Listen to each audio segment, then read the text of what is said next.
আসসালামু আলাইকুম everyone, welcome back to my channel. আজ আমি ভাত দিয়ে নরম তুলতুলে ও সফট চিতই পিঠা তৈরি করব।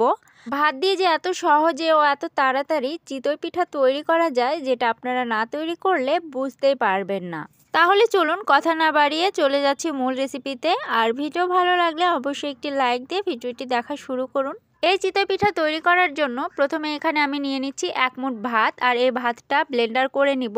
আপনারা বাসি ভাত বা যে কোনো ভাতই নিতে পারেন, সমস্যা নেই। আর আপনারা চাইলে পাটাতেও বেটে নিতে পারেন। ব্লেন্ড হয়ে গেছে। এখন এখানে আমি দিয়ে দিচ্ছি 2 বাটি সেদ্ধ চালের গুঁড়ি। আর এখানে যে বাটিতে আমি চালের গুঁড়ি দিয়েছি ঠিক সে বাটিতে মেপে দিচ্ছি কুসুম গরম পানি 2 বাটি। তবে আমি একবারে দেইনি, প্রথমে 1.5 বাটি দিয়ে নেড়ে চেড়ে দেখছি যে আরও লাগবে কি না। আসলে এই পানিটা আপনাদের চালের গুঁড়ার উপর ডিপেন্ড করবে যে কতটুকু লাগবে। এখানে আমার পুরো 2 বাটি পানি লেগেছে। দেখুন এরকম একটি ব্যাটার তৈরি হয়েছে। এটাকে এখন আমি আরও কিছুক্ষণ ধরে ব্লেন্ড করে নিয়েছি। ব্লেন্ড করে নেওয়া হয়ে গেলে দেখুন ব্যাটারটি ঠিক এভাবে তৈরি হয়েছে। আর উপরে যখন এরকম বুদবুদ আকার চলে আসবে তখন বুঝতে হবে যে পিঠার ব্যাটারটা একদম ঠিকঠাক আছে।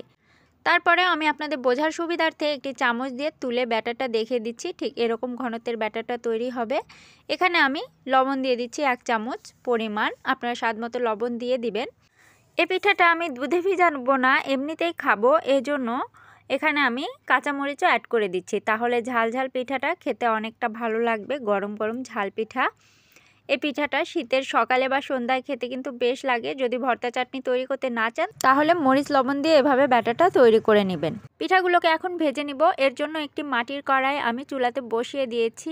আপনারা চাইলে লোহার কড়াইয়ে ওই পিঠাটা তৈরি করে নিতে পারেন। তবে যে কড়াই নেন না কেন প্রথমে খুব ভালোভাবে ফ্রিহিট করে নিতে হবে 4 থেকে 5 মিনিট। এরপরে এর ভিতর আমি ব্যাটারটা দিয়ে দিচ্ছি। আর আমি কোনো হাতার সাহায্যে দেইনি, ডাইরেক্ট ওই জগের সাহায্যেই ব্যাটারটা দিয়ে দিয়েছি। যখন উপরে এরকম 2-3টা ফুটা ওঠা শুরু করবে তখন কিন্তু ঢেকে দিতে হবে। ঢেকে দেওয়ার ঠিক 3 মিনিট পর আমি প্রথম পিঠাটা খুলে দেখেছি। দেখুন হয়ে গেছে একদম পারফেক্টভাবে। আর এই পিঠাগুলা ভাত দেওয়ার কারণে কিন্তু অনেক তুলতুলে নরম হয় দেখুন, আর ইজিভাবে কিন্তু উঠে যাচ্ছে। দেখুন কত ইজিভাবে পিঠাটা তুলে নেওয়া গেল। আর পিঠাটার ভিতর কতটা ছিদ্র হয়েছে গোনাই যাচ্ছে না। আসলে অসংখ্য ছিদ্রযুক্ত হয়েছে এই পিঠাটা। দেখলেন তো কত সহজে তৈরি করে নেওয়া গেল এই ভাতের পিঠা।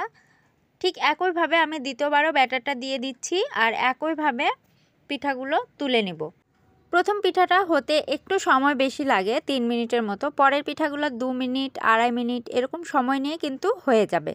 দেখুন আমি দ্বিতীয় পিঠাটাও তুলে দেখাচ্ছি কতটা পারফেক্ট হয়েছে। মাশাআল্লাহ এই পিঠাটা আরও ফুলে উঠেছে। আসলে ব্যাটারটা কিছুক্ষণ রাখা লাগতো, তাহলে কিন্তু আরও ফুলকো ফুলকো হইতো।